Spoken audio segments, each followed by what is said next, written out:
نحمده ونصلي على رسوله الكريم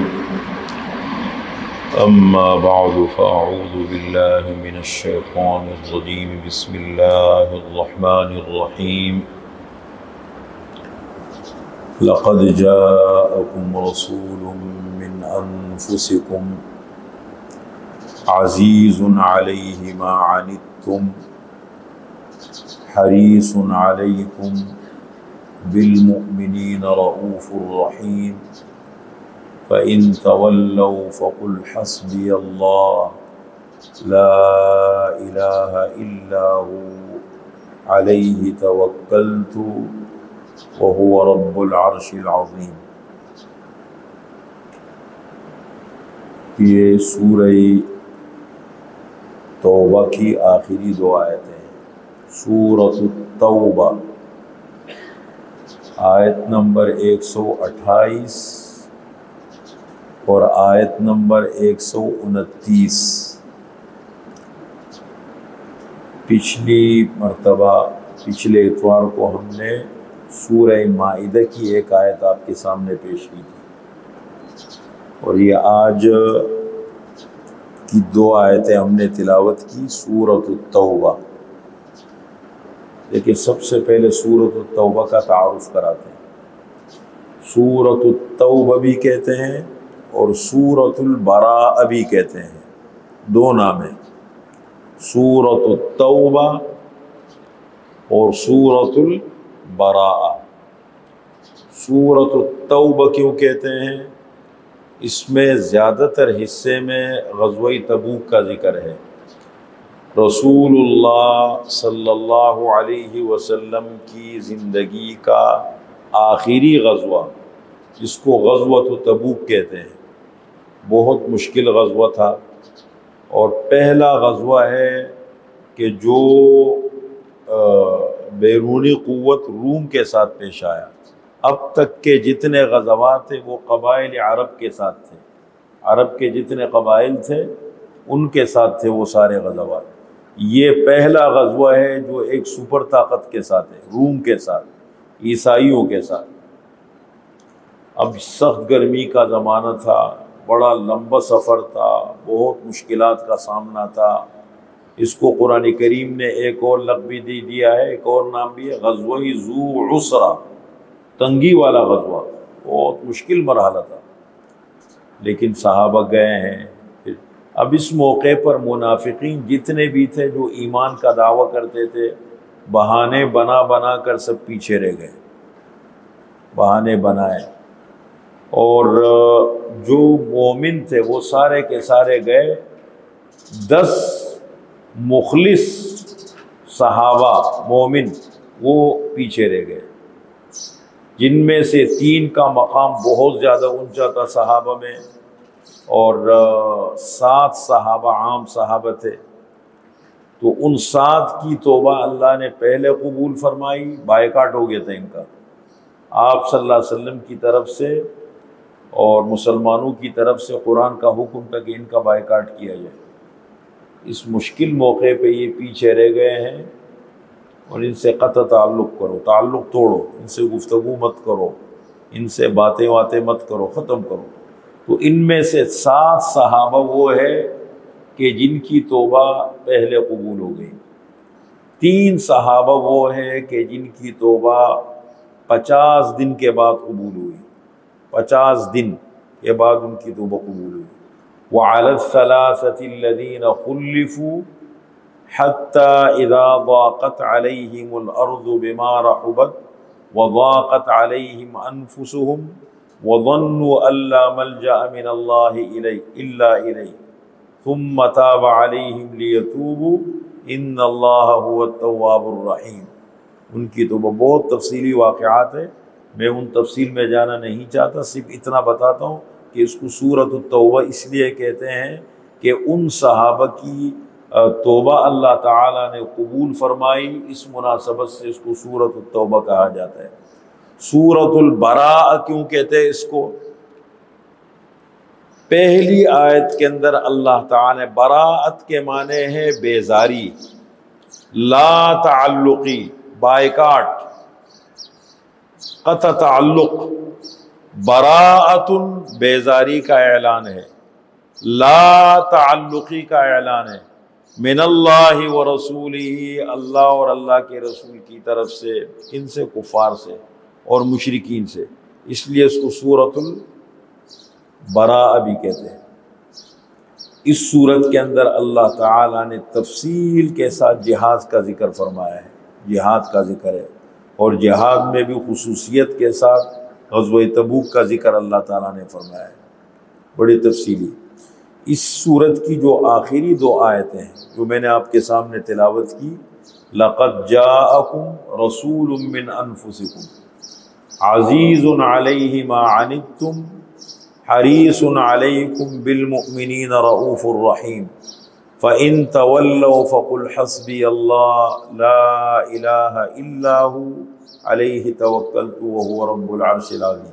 پہلے میں ان دو آیات کا ترجمہ کرتا ہوں اور پھر اس کی مختصر تفسیر آپ کے سامنے بیان کرتا ہوں۔ دیکھیں، آیت نمبر 129 آیتیں ہیں، اس ٹوٹل آیتیں ہیں 129 اور 16 رکوع ہے، تو آیت نمبر 128، لَقَدْ جَاءَكُمْ رَسُولٌ مِّنْ أَنفُسِكُمْ، البتہ تحقیق آ چکے ہیں تمہارے پاس ایک شان والے پیغمبر، تشریف لا چکے ہیں،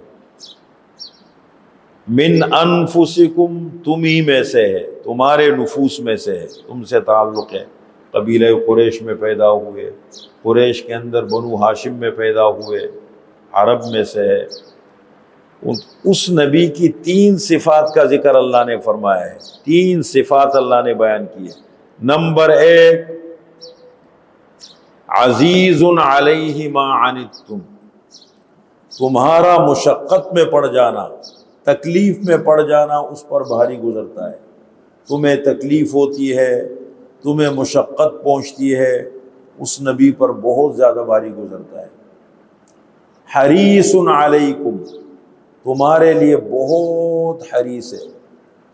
حریص کس کو کہتے ہیں؟ جس کو یہ طمع ہو، لالچ ہو کہ مطلب یہ کام ہو جائے نا، مطلب وہ اس بات پر حریص ہے کہ لوگ جہنم سے بچ جائے، جنت میں چلے جائیں، لوگ ایمان قبول کر لے، لوگ خیر بلائی کو اختیار کر لے، اس کے بڑے حریص ہیں۔ حریص بالمؤمنین رؤوف الرحیم، ایمان والوں کے ساتھ بڑے شفیق اور مہربان ہیں۔ وہ صفات عام ہے اور یہ صفت خاص ہے، اہل ایمان کے ساتھ بڑے شفیق اور مہربان ہیں۔ حریص علیکم، سب کے لیے، اور بالمؤمنین رؤوف الرحیم، ایمان والوں کے ساتھ بڑے شفیق اور بڑے مہربان ہیں۔ ان 3 صفات کے حامل ہیں۔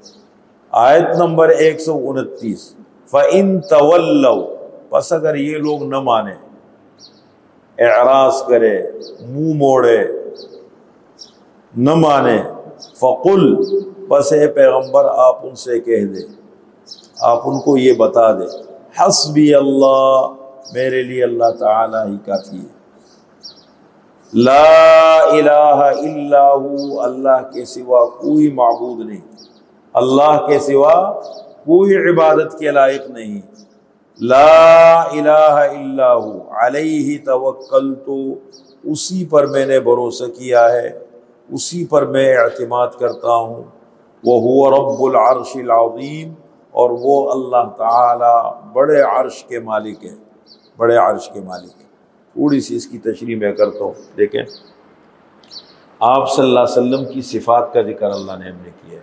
اب جو 3 آیتیں ہم پیش کریں گے نا، یہ پہلی آیت ہے، پہلا حصہ ہے، پھر اس کے بعد اگلی 2 آیتوں میں انشاءاللہ وہ بھی حضور صلی اللہ علیہ وسلم سے متعلق ہے۔ یہ پہلی 2 آیتیں میں نے پیش کی۔ لَقَدْ جَاءَكُمْ رَسُولٌ مِّنْ أَنفُسِكُمْ، البتہ تحقیق آ چکے ہیں تمہارے پاس ایک شان والے پیغمبر۔ رسول عربی گرامر کے مطابق اس میں نکرہ ہے، نکرہ ہے یہ۔ اب کیا معنی؟ ایک شان والے پیغمبر تمہارے پاس آ چکے ہیں، بڑے عظیم الشان۔ آپ صلی اللہ علیہ وسلم تمام انبیاء کے میں افضل ہے، افضل الرسل ہے، افضل الانبیاء ہے، سید الانبیاء ہے آپ صلی اللہ علیہ وسلم کی، کہ یہ اوصاف ہے، تمام انبیاء میں فضیلت کے اعتبار سے سب سے افضل ہے۔ من انفسکم، تمہارے نفوس میں سے، تم ہی میں سے ہے۔ آپ صلی اللہ علیہ وسلم مکہ مکرمہ میں پیدا ہوئے، آپ کے والد ماجد کا نام ہے حضرت عبداللہ، آپ کی والدہ ماجدہ کا نام ہے حضرت آمنہ، اور قریش قبیلے سے تعلق رکھتے تھے۔ آپ صلی اللہ علیہ وسلم فرماتے ہیں کہ اللہ تعالیٰ نے بنو اسماعیل میں سے، حضرت اسماعیل علیہ السلام کی اولاد میں سے اللہ نے چنا کن کو؟ بنو کنانہ کو۔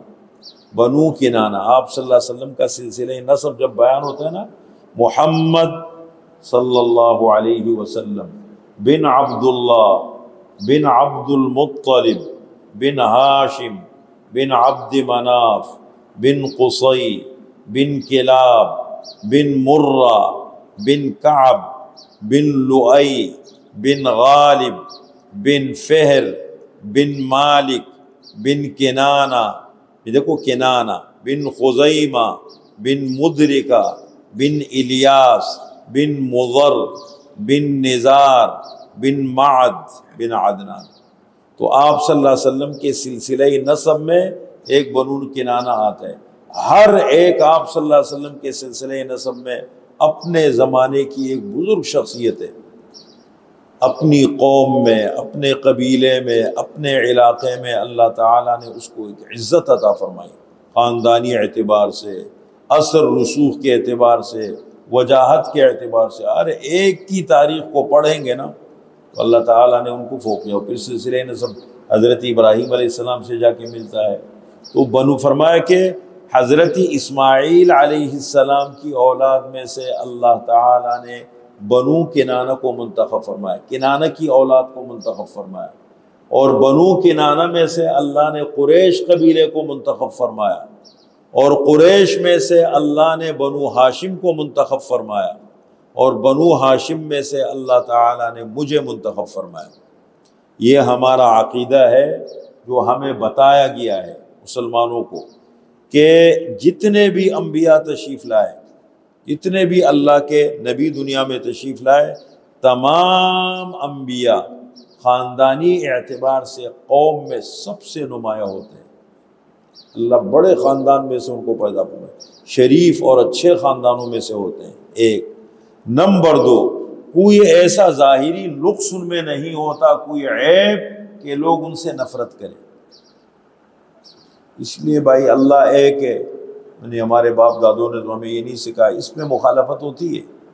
ایک اللہ کی بات مت کرو، مرنے کے بعد دوبارہ اٹھنے کی باتیں مت کرو، ہمارے باپ دادوں کے دین کی مخالفت مت کرو، یہ ایک الگ چیز ہے۔ یہ تو نظریے کا ٹکراؤ ہے نا، عقیدے کا، سوچ کا ٹکراؤ ہے۔ لیکن یہ مانتے ہیں کہ خاندانی اعتبار سے سب سے قوم میں نمایاں ہوتے ہیں، اور خوبصورتی کے اعتبار سے، ظاہری جسامت کے اعتبار سے قوم میں سب سے خوبصورت ہوتے ہیں جتنے بھی انبیاء تشریف لائے۔ تو فرمایا اللہ تعالیٰ نے من انفسکم، تمہارے نفوس میں سے اللہ تعالیٰ نے اس نبی کو، تم ہی میں سے ہے، تم میں سے اللہ نے منتخب فرمایا۔ اب اس نبی کی تین صفات کو اللہ تعالیٰ نے ذکر فرمایا، فرمایا عزیز علیہ ما عنتم، تمہارا مشقت میں پڑ جانا اس پر بڑے بھاری گزرتا ہے۔ آپ صلی اللہ علیہ وسلم فرماتے ہیں کہ میری مثال ایسی ہے کہ ایک آدمی نے جنگل میں آگ لگائی اور پتنگے آ کے جمع ہو گئے۔ پتنگے ہوتے نا جو آگ کے اوپر اڑتے رہتے، پتنگے آ کے جمع ہو گئے، اور پتنگے آتے ہیں اور آگ کے اندر گرتے ہیں، اور وہ بندہ ایک آدمی کھڑا ہے اس کو بچا رہے۔ تو میری مثال اس طرح ہے کہ لوگ جہنم میں چھلانگے مار رہے ہیں، جہنم میں گر رہے، اور میں ایک ایک پکڑ کو بچانے کی کوشش کر رہا ہوں، اتنے حریص۔ آپ صلی اللہ علیہ وسلم غزوہ احد میں کھڑے ہیں، غزوہ احد کے اندر نقشہ تبدیل ہو گیا۔ پہلے مسلمانوں کو فتح ہو رہی تھی، اور پھر مسلمانوں کی اپنی غلطی کی وجہ سے فتح شکست میں تبدیل ہو گئی۔ کچھ غلطی کی، اللہ کے نبی نے فرمایا تھا ایسے مت کرو، اور ایسا ہو گیا، اور نتیجہ یہ نکلا کہ فتح شکست میں تبدیل ہو گئی۔ آپ صلی اللہ علیہ وسلم کا دندان مبارک شہید ہو گیا، آپ کا چہرہ مبارک زخمی ہو گیا، صحابہ شہید ہو گئے، آپ صلی اللہ علیہ وسلم میدان جنگ میں ہیں، اور آپ صلی اللہ علیہ وسلم ایک جملہ ارشاد فرما رہے، اللہم اہد قومی فإنہم لا یعلمون، اے اللہ میری اس قوم کو سمجھ دے، یہ نہ سمجھے، یہ کیا ہے؟ نہ سمجھے۔ اگر ان کو سمجھ ہوتی، ان کو علم اور پتہ ہوتا، یہ میرے مقابلے پہ کبھی نہ آتے۔ جو سمجھتے گئے وہ اپنے، دیکھو ان کا پھر کیا بنا بعد میں، وہ دین کے لیے قربانی دینے لگے، سمجھ نہیں تھی۔ آپ صلی اللہ علیہ وسلم طائف تشریف لے گئے، وہاں آپ صلی اللہ علیہ وسلم نے ان کو دعوت دی، ان کو سمجھائے، بجائے ماننے کے وہ آپ کے مخالف ہو گئے اور قوم کے لوگوں کو آپ کے پیچھے لگا دیا، مسلسل آپ کو پتھر مارتے گئے۔ پھر آپ صلی اللہ علیہ وسلم جب ان کے نرغے سے نکلے، ایک درخت کے نیچے سستانے کے لیے بیٹھ گئے، حضرت جبریل علیہ السلام تشریف لائے، فرمایا طائف کے لوگوں نے جو آپ کے ساتھ رویہ رکھا، جو برتاؤ سلوک کیا، سب اللہ نے دیکھ لیا۔ اب وہ ایک فرشتہ ہے جو پہاڑوں کے اوپر مقرر ہے، جن کا کام ہے، پہاڑوں کا نظام اللہ نے ان کے حوالے کیا ہے۔ اب تھوڑی دیر میں وہ آئے گا، آپ جو حکم دیں گے وہ اس طرح کرے گا۔ تھوڑی دیر کے بعد وہ فرشتہ آ گیا اور کہنے لگے مجھے اللہ نے بھیجا ہے، قوم نے جو آپ کے ساتھ برتاؤ سلوک کیا ہے، اگر آپ حکم دے تو میں دونوں طرف کے پہاڑوں کو ملا کر کے ان کو بیچ میں پیس دو، ختم کر دوں پورے طائف والوں کو۔ تو آپ صلی اللہ علیہ وسلم نے فرمایا نہیں، میری بات ان کو سمجھ میں نہیں آتی، لیکن انشاءاللہ میرا یہ مشن اور میری یہ محنت ضائع نہیں جائے گی، مجھے امید ہے کہ ان کی نسلوں تک یہ بات پہنچ جائے گی۔ محمد بن قاسم طائف سے آئے تھے، طائف کے رہنے والے تھے جو محمد بن قاسم تھے نا، وہ دیکھیں اور بہت سارے واقعات ہیں۔ آپ صلی اللہ علیہ وسلم کی 23 سالہ زندگی نبوت ملنے کے بعد، اگر 40 سالہ زندگی کو ہم پڑھیں گے نبوت ملنے سے پہلے، تو وہ بھی ایک کردار ہے، امانت ہے، صداقت ہے۔ فَقَدْ لَبِثْتُ فِيكُمْ عُمُرًا مِّن قَبْلِهِ، جب نبوت کا اعلان کیا لوگوں نے مخالفت کی تو فرمایا کہ دیکھو بھائی میری بات سنو، 40 سال کا عرصہ میں تمہارے درمیان گزار چکا ہوں، تم نے میری جوانی دیکھی، میری زندگی کے ایک ایک حصے کو دیکھا ہے، کبھی جھوٹ نہیں بولا، کبھی خیانت نہیں کی، کبھی دھوکہ نہیں دیا، اب میں کیسے کر سکتا ہوں؟ امانت اور صداقت۔ پھر اس کے بعد نبوت ملی، 13 سال آپ نے مکہ میں گزارے، 10 سال آپ نے مدینہ میں، 23 سال نبوت کا ہے۔ 23 سالہ زندگی کو آپ دیکھ کے پڑھیں گے تو آپ صلی اللہ علیہ وسلم کو دیکھو کیسی صفت ہے، عزیز علیہ، اپنی امت کے لیے کتنے فکر مند، صحابہ کے لیے، امت کے لیے کتنے فکر مند رہے۔ اس پورے 27 غزوات ہوئے، 56 سرائے، آپ نے کسی پہ خود تلوار نہیں اٹھائی، صرف ایک بندے کو ٹچ کیا ہے، ابی بن خلف کو۔ ابی بن خلف وہ آدمی تھا جس نے مکہ میں گھوڑا پالا تھا، اس کو بہت موٹا کیا اور ایک تلوار اس نے بنائی تھی اور اس کو بہت تیز کرتا تھا، زہر میں اس کو بجھاتا تھا، اس گھوڑے پہ سوار ہو کے اس سے محمد کو قتل کروں گا۔ اور پھر بالآخر ایک موقع پر غزوے میں آپ صلی اللہ علیہ وسلم کے سامنے آپ کی طرف بڑھا، آپ صحابہ نے فرمایا اللہ کو بھائی اکیلا آنے دو اس کو۔ قریب آیا آپ کے، آپ صلی اللہ علیہ وسلم نے ایک تلوار صحابی سے تلوار لی اور ہلکا سا اس کو ٹچ کیا، بس وہ اونٹ کی طرح بلبلا رہا تھا۔ لوگوں نے کہا بھائی ایک زخم تو لگا ہے تجھے، یار کیا کر رہی ہے، تمہیں پتہ نہیں کس کا زخم ہے، یہ محمد کا زخم ہے۔ ایک بندے کو ٹچ کیا ہے، ورنہ اس کے بعد نے کسی کو وہ نہیں کیا۔ صحابہ لڑتے تھے، آپ کمانڈ فرماتے تھے۔ تو عزیز علیہ، تمہارا تکلیف میں پڑ جانا، تمہارا مشقت میں پڑ جانا اس نبی پر بہت بھاری گزرتا ہے۔ پوری پڑھو، اونٹ اپنی شکایتیں لے کے آتے ہیں، پرندے اپنی شکایتیں لے کر آتے ہیں، اور کیسے دیکھو لوگوں کے ساتھ بڑے شفیق واقع۔ اگر پوری تاریخ کو ہم پڑھیں گے، صرف نبی صلی اللہ علیہ وسلم کی زندگی کو، اس پہلو کو اٹھائے کہ لوگوں کے ساتھ کتنا آپ صلی اللہ علیہ وسلم وہ کرتے تھے۔ تمہارا مشقت میں پڑ جانا اس پہ بھاری گزرتا ہے۔ حریص علیکم، تمہارے لیے بڑے حریص ہیں، بہت زیادہ تمہارے لیے فکر رکھتے ہیں، تمہارے لیے فکر مند ہے، تمہارے لیے سوچتے ہیں۔ بالمؤمنین رؤوف الرحیم، اور پھر اہل ایمان کے ساتھ تو بڑے شفیق مہربان ہیں۔ کتنا اپنی امت کے لیے کتنا سوچتے تھے۔ میری بیٹی فاطمہ، یہ مت سوچنا تمہارے ابو نبی ہے، جو کر سکتی ہو تیاری کر لو، قیامت میں نہیں بچا سکوں گا۔ پھر پھوپھی صاحبہ حضرت صفیہ، دیکھو صفیہ، یہ مت سمجھنا تمہارا جو ہے نا بھتیجا جو ہے وہ پیغمبر ہے، یہ مت سمجھنا، جو کر سکتی ہو کرو اپنے لیے. کتنا دیکھو سوچتے تھے، سب کے لیے فکر رکھتے تھے. بالمؤمنین رؤوف، ایمان والوں کے ساتھ بڑے شفیقوں میں، اور پھر بھی انسان نہ مانے. ہم نے ایسے گھرانے دیکھے بچے نشوں میں لگ گئے، اتنا سمجھاتے رہے، علاج کراتے رہے، فلاں ادارے میں ڈالا، فلاں ادارے میں ڈالا، الگ کیا، پیسے لگائے، بہت محنت کرتے کرتے کرتے کرتے کرتے کرتے بالآخر بے بس ہو گئے ماں باپ. اور بچہ نے باہر جا کے کبھی ایک گلی میں سو رہا ہے، کبھی کہیں پڑا ہے، کبھی وہ بیزار ہو گئے. کتنی فکر رکھتے نا، ایک کسی کا بچہ ہو، ماں باپ کو کتنی فکر ہوتی. خدا نخواستہ کسی غلط گیدرنگ میں چلا جائے، غلط دوستوں میں جڑ جائے، اور پھر میں ایسے واقعات ہم نے دیکھے، بے بس ہو گئے. ایک واقعہ کوئی سنا رہا تھا، یہ جو ابھی دوبارہ ان کو شوق ہے نا، امریکہ سے بھی مدد مانگی کہ ہم لڑنا چاہتے ہیں. عزمی کیا ہے، عزمی استحکام میں کیا ہے، پتہ نہیں کون پٹیاں پڑھاتے. ایک فوجی مرا، آپس میں مقابلہ، وہ ادھر سے بھی مسلمان ادھر سے بھی مسلمان، گولی لگی مرا. فوجیوں نے اس کو فون کیا، اس کے ماں باپ کو، اس کے جنازے کو لے گئے، ہیلی کاپٹر میں لے گئے، بہت اعزاز دیے اس کو، اور اس کے والد کو بلایا کہ دیکھو آپ کا بچہ ملک پہ کٹ مرا ہے، بڑی قربانی دی ہے. اس کا والد بالکل خاموش. جنازہ تیار ہوا، فوجی آئے، لوگ کھڑے ہو گئے، اور جیسے جنازہ تیار ہوا اس کے والد نے آ کے اس کو لات ماری، کہنے لگے بے غیرت، میں نے تجھے اس دن کے لیے چنا تھا کہ تو مسلمانوں پہ گولیاں برسائے. دیکھو کتنی تکلیف ہوتی ہے. اب ایک غریب آدمی کا بیٹا فوجی بن جائے، کتنا بڑا اعزاز ہے. اچھی تنخواہ ملتی ہے، مراعات ملتی ہے، میرا بیٹا ملک کے لیے بنا ہے، ملک پہ قربانی دے گا اس کے لیے. اب وہ مسلمانوں کے ساتھ لڑنا شروع کر دے تو ایک ایمان والا آدمی کیسے برداشت کرتا ہے، جس کے دل میں ایمان ہو. یہ تو بکنے والے لوگ ہوتے ہیں، کرائے کے ٹٹو ہوتے، وہی بکتے پیسوں پہ. مانو مسلمان پہ گولی چلانا کوئی آسان کام ہے، چاہے ادھر سے چلتی ہے چاہے ادھر سے چلتی ہے. مسلمان کو من قتل مؤمنا متعمدا فجزاؤہ جہنم خالدا فیہا، جس نے کسی مسلمان کو جان کر قتل کیا ہمیشہ ہمیشہ جہنم میں رہے گا. تو دیکھیں یہ چیزیں بہت خطرناک. اب کتنا اس کو دکھ پہنچا ہوگا. دیکھیں نا کیسے کیسے واقعات ہم سنتے رہتے ہیں. پھر ہمارے نبی تو اس سے کہیں بڑھ کر ہمارے اوپر شفیق اور مہربان ہے.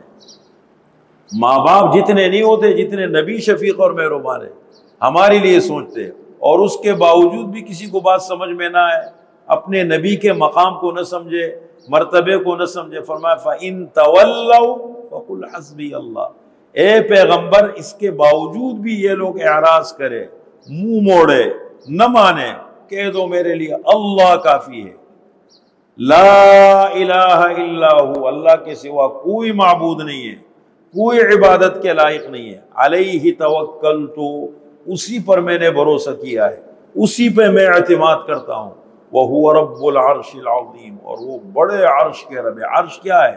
دیکھیں 7 آسمان ہے، 7 آسمانوں کے اوپر کرسی ہے، کرسی کے اوپر عرش ہے. سورج زمین سے کتنا بڑا ہے نا، سورج اس زمین سے کتنا بڑا ہے، تو آسمان جس میں سورج ہے وہ آسمان کتنا بڑا ہوگا، اور پھر وہ ہر آسمان کتنا بڑا ہوگا. وسع کرسیہ السماوات والارض، اللہ کی کرسی آسمانوں اور زمین سے بھی بڑی ہے. جیسے اللہ کی شان کے لائق ہے، اللہ کا جسم نہیں ہے جیسے میں کرسی پہ بیٹھا ہوں. اب کس طرح کرسی اللہ بہتر جانتے ہیں، لیکن اللہ نے کرسی کا لفظ استعمال کیا. فرمایا 7 آسمان اور زمین کرسی کے مقابلے میں ایسے ہیں جیسے ایک بہت بڑے میدان کے اندر ایک چھلا پڑا ہو. انگوٹھی ہے نا چھلا، انگلی کے اوپر چھلا لگاتے ہیں نا، رنگ، اس کو رنگ بولتے ہیں. ایک رنگ چھلا کسی میدان میں پڑا ہو تو 7 آسمان اور زمین اس کرسی کے مقابلے میں چھلے کی طرح ہے.